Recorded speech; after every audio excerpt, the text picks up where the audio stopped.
The house was too quiet for a place so large.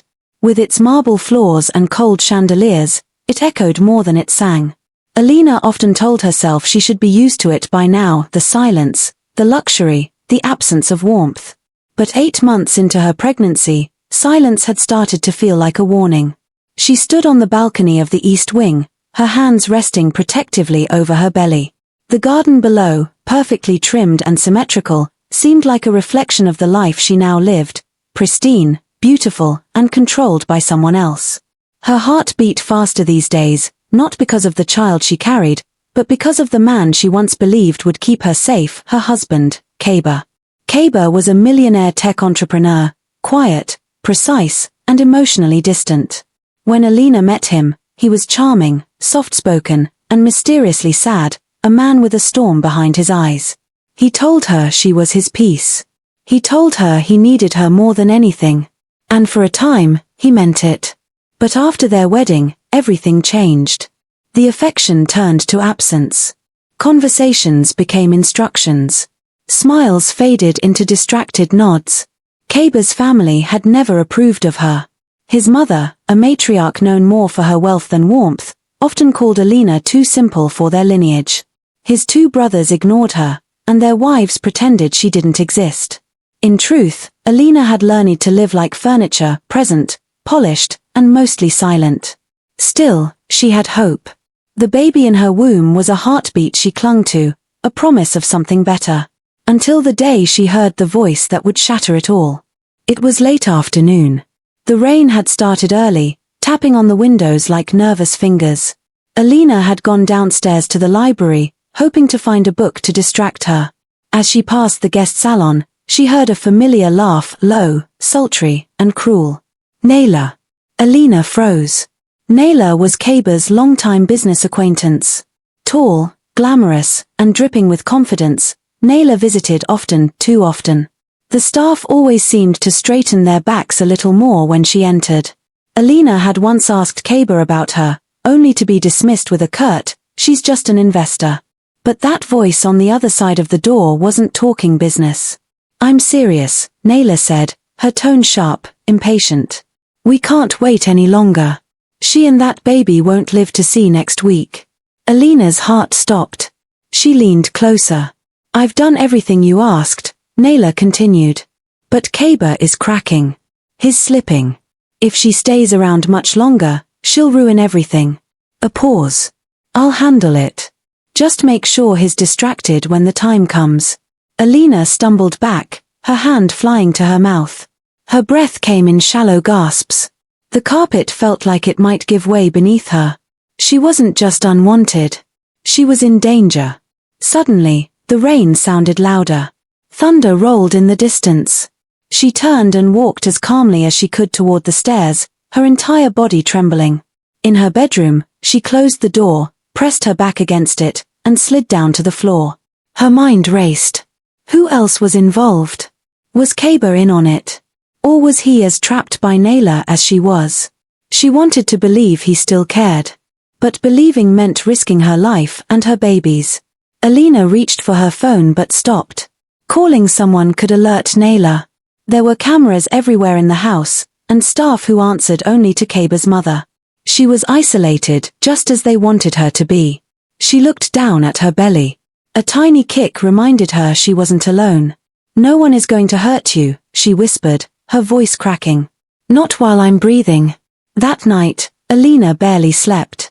She lay awake, eyes open in the darkness, every creak and shadow becoming a threat. Her heart beat like a drum of war, preparing her for the storm she knew was coming. And somewhere in the shadows of the house, a storm had already begun to gather. Not outside. Inside. Within the people she once called family. And within the man she still dared to love. The next morning, Alina sat across from Kaber at the long, impersonal dining table. Her tea sat untouched, cooling in a porcelain cup that cost more than her entire wardrobe. Kaber scrolled through his phone, half listening to a Bluetooth earpiece as he absently chewed his toast. His tailored suit was flawless, his cufflinks gleaming. Alina's heart pounded with every beat of the grandfather clock behind her. She had rehearsed what to say 100 times in her mind. Now, The words threatened to stick to her throat like glue. But the image of the noose in Nayla's voice pushed her forward. I need to tell you something, she said, quietly but firmly. Kaba glanced up briefly, brow raised. Last night. I overheard Nayla on the phone, she continued, her fingers tightening around her cup. She said something horrible. She talked about how I and the baby wouldn't live to see next week. He blinked, his attention caught. What? I'm serious, Kaba. Her voice trembled. She said she'd handle it. That you were slipping. That if I stayed, I'd ruin everything. She's planning something, and I think it's soon. Kaba sat back, jaw tightening. Alina. Nayla can be dramatic. She's a businesswoman. She's not talking about business. Alina snapped, then caught herself, lowering her voice. I know what I heard. Kaba sighed and rubbed the bridge of his nose. Look, I'm under a lot of pressure right now. There's a multi-million-dollar merger closing in 2 days. I can't start chasing ghost stories based on a conversation you think you heard. She stared at him in disbelief. You think I'm making this up? I think you're tired. And scared. And 8 months pregnant. His voice softened, but his words still cut. You've always been a little sensitive when Nayla's around. Alina pushed her chair back and stood slowly, cradling her belly. No, Kaba. I've always known when something was wrong. You just stopped trusting me. Before he could respond, she left the room. Days passed in a blur of rain and silence. The tension in the mansion was thick, suffocating. Kaba buried himself in meetings and emails, barely coming home before midnight. And when he did, he went straight to his study, the door locking behind him. Nayla, meanwhile, became a constant presence, floating through the house like she belonged there. She dined with Kaba's mother. She directed staff. She even tried to touch Alina's belly once in the hallway, offering a chilling smile. Almost time, she'd whispered, her hand lingering too long. Alina slapped it away. One night, thunder rolled across the sky like a warning. The rain poured down heavier than ever. Kaba stood by the front door, adjusting his coat and checking his phone.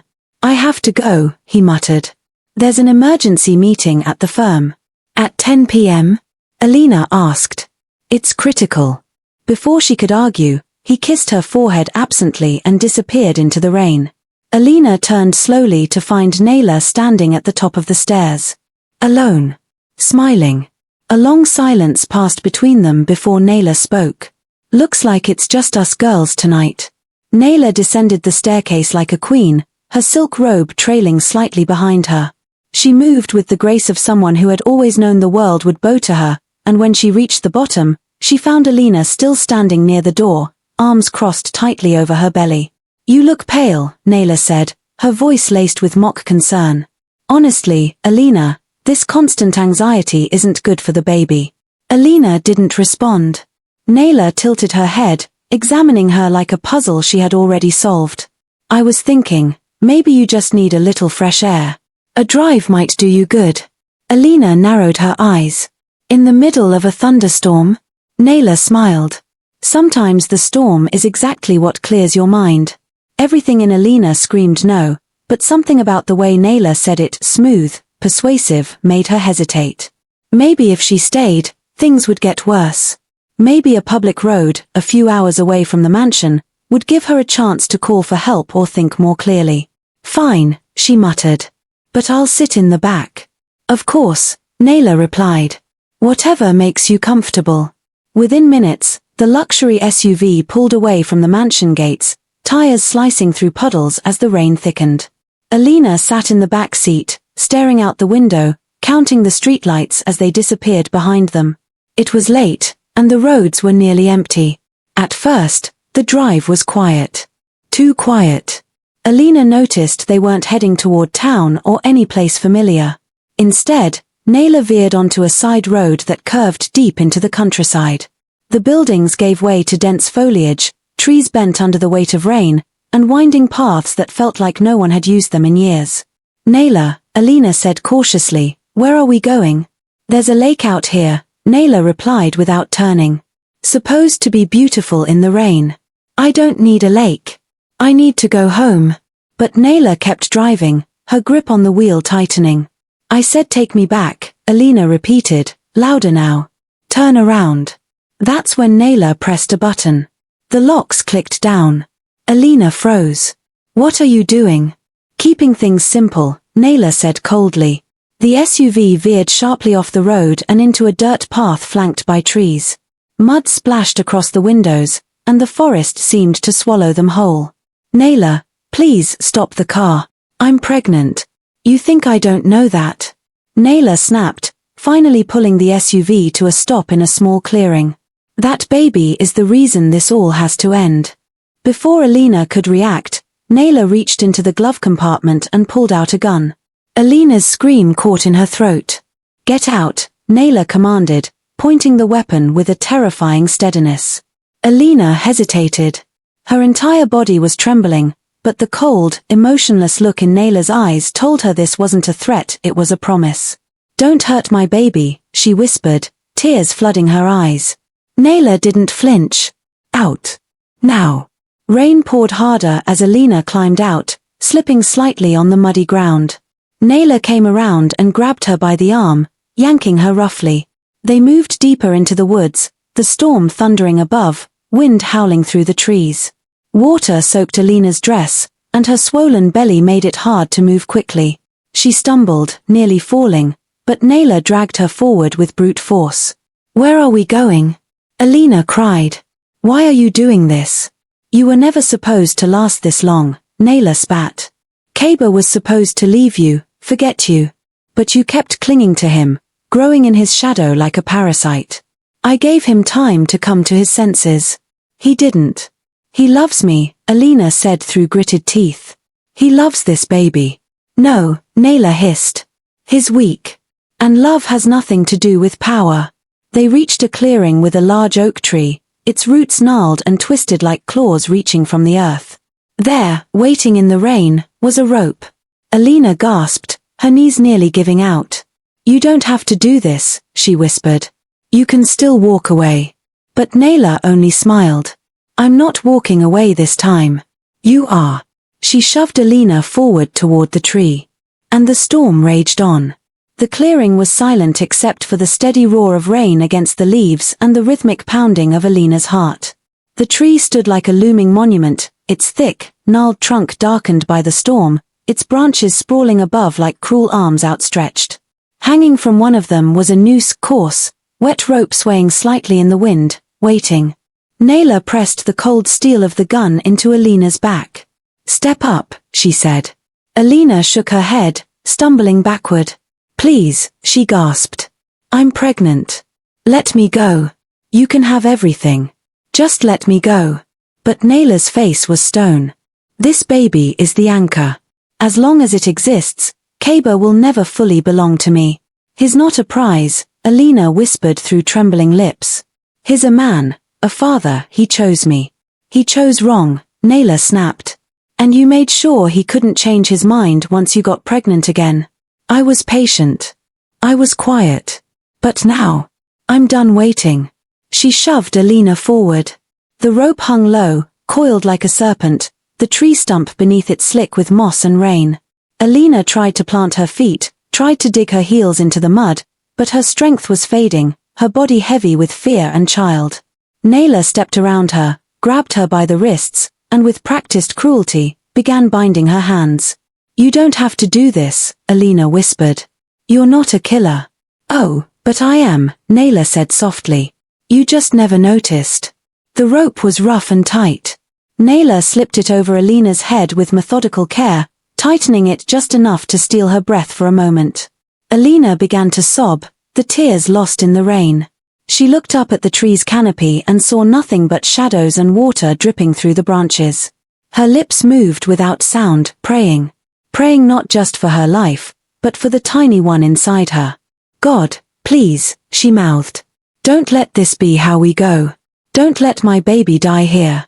Naila adjusted the knot one last time and stepped back, her expression unreadable.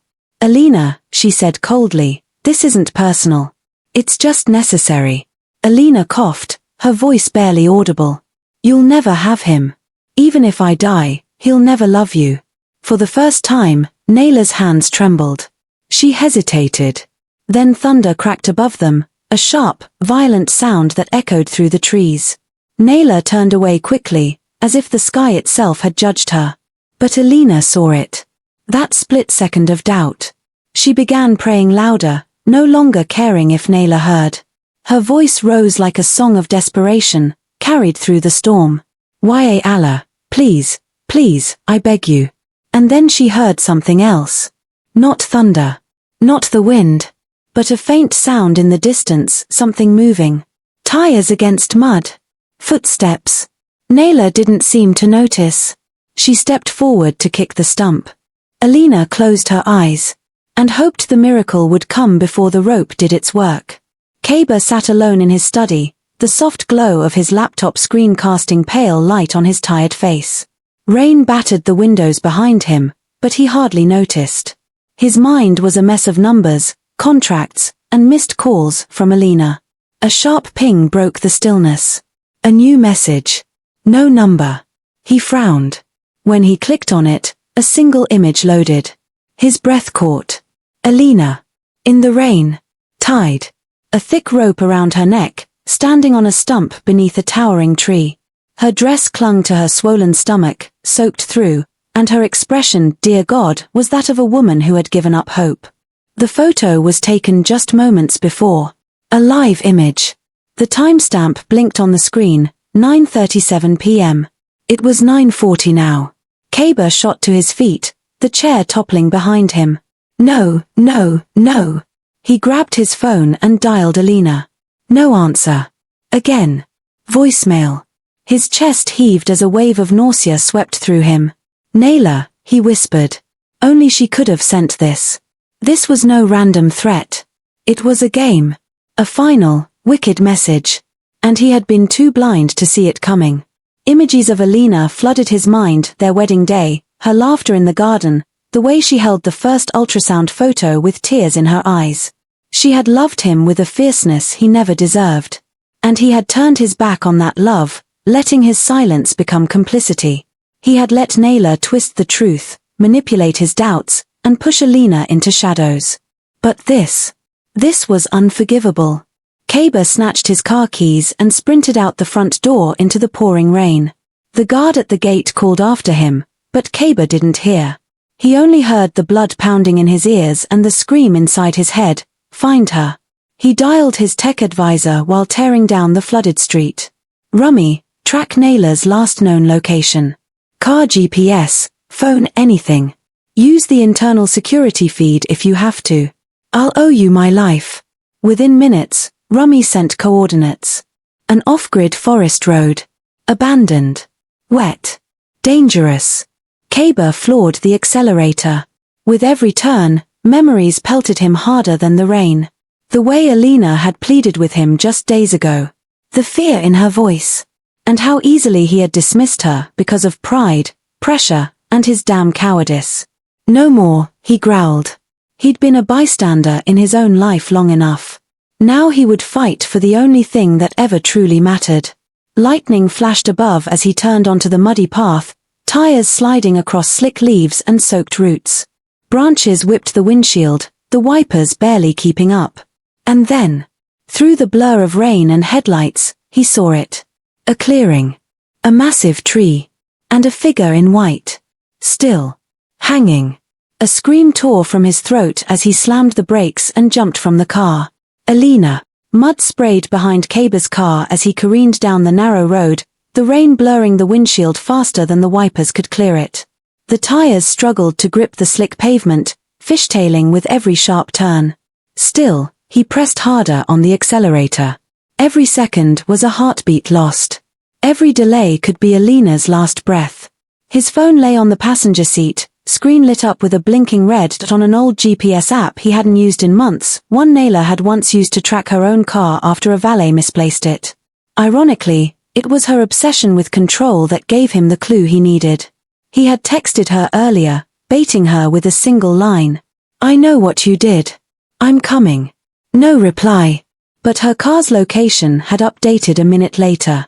Kaber had traced the signal to an isolated patch of forest.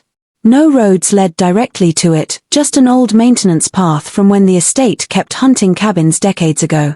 Thunder cracked overhead like a whip. The car hit a patch of water, hydroplaned slightly, and he wrestled it back on course. Every inch of his body was tense, straining forward as if urgency alone could pull him through space faster. His mind ran wild with images, Alina crying in the rain, the rope tightening, her belly rising and falling with every trembling breath if she was still breathing at all. "Please hold on," he whispered, as if she could somehow hear him through the storm. The trees closed in tighter now, low branches scraping the car's roof and sides. The forest swallowed the light. Only the occasional flash of lightning gave him glimpses of where he was going. Then, suddenly, a break in the trees. A wide clearing. His headlights cut through the downpour and illuminated the worst image of his life. There, beneath the ancient oak, was Alina. Swinging. Her dress clung to her like a second skin, soaked through, heavy with water. Her feet dangled inches off the ground. The noose pressed into the soft skin of her neck, her hands bound in front of her, too weak to fight anymore. Her head had slumped forward. "No," Kaber gasped, his breath catching in his chest like broken glass. He slammed the brakes so hard the car skidded sideways in the mud. He jumped out, slipping and crashing onto his knees before scrambling forward through the rain. "Alina," he shouted, his voice cracking. No response. The world around him faded, the thunder, the wind, the ache in his lungs as he ran to the tree. A serrated knife, usually kept in his car's toolkit, was in his hand. He didn't remember grabbing it.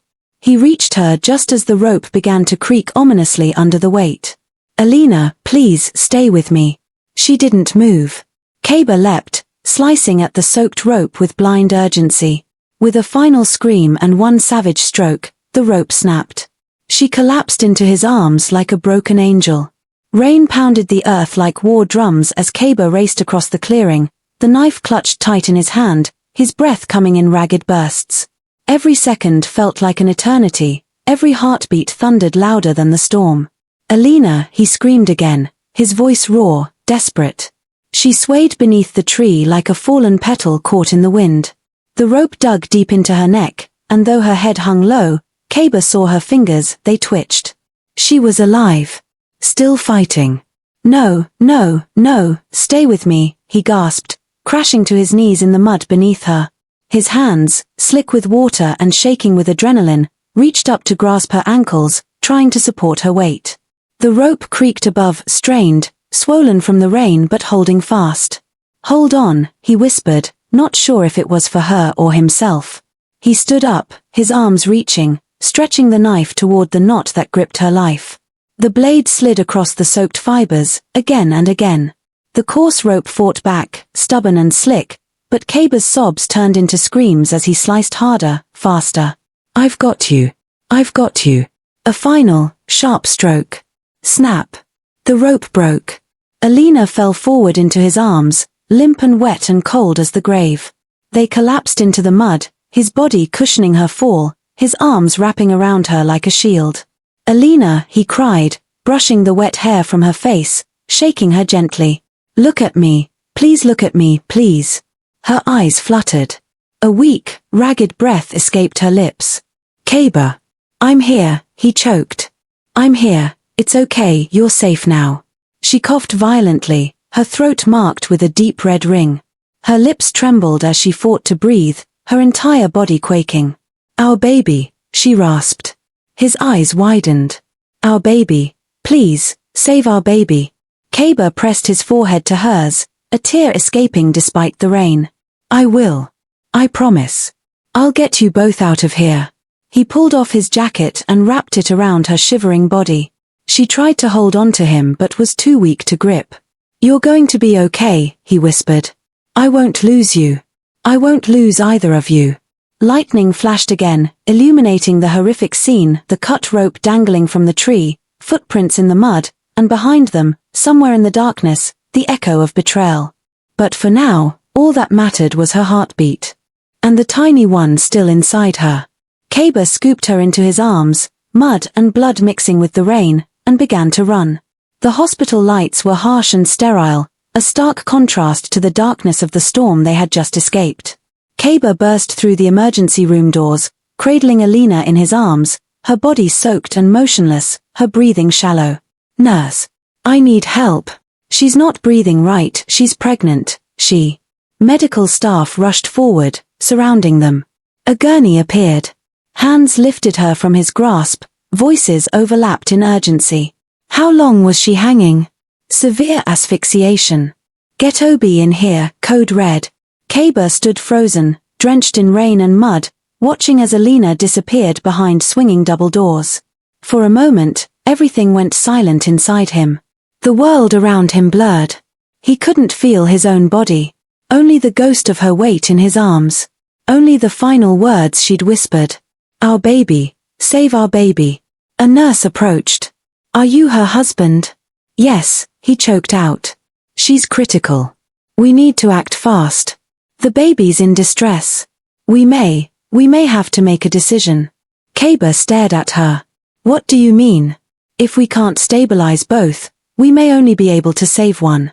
His knees buckled, and he gripped the edge of a bench to stay standing. "Save both," he whispered. "Sir." He looked her dead in the eye, his voice rising with desperation. "Save both. Please. I know I failed her. I let her cry alone. I let her carry this child without my full love. But I'm here now. I'm not leaving. Don't make me choose between the woman I built my life with and the child we dreamed about." The nurse nodded softly. "We'll do everything we can." Then she was gone. Kaber stood alone in that white hallway, the storm still clinging to his skin. He sank into a chair, burying his face in his hands.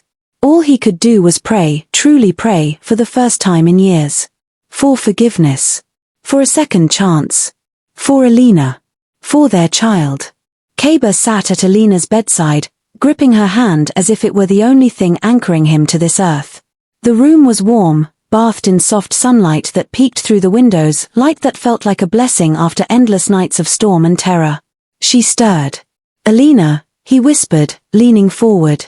Her eyes fluttered open slowly, and for a moment, she looked disoriented. Then her gaze settled on his face. "Kaber." He choked on a sob and kissed her hand. "You're here. You're okay. His voice broke. "You both made it." Tears ran freely down his face as a nurse entered, carrying a bundle wrapped in pink. "Someone wants to meet you." The baby was placed gently in Alina's arms. A tiny girl, with dark hair and a peaceful face, slept soundly against her mother's chest. Kaber dropped to his knees beside them, overwhelmed. "I almost lost everything," he whispered, voice shaking. "But you came back to me." Across town, the other side of the story unfolded. At a private airfield on the outskirts of the city, police intercepted a sleek black car moments before takeoff.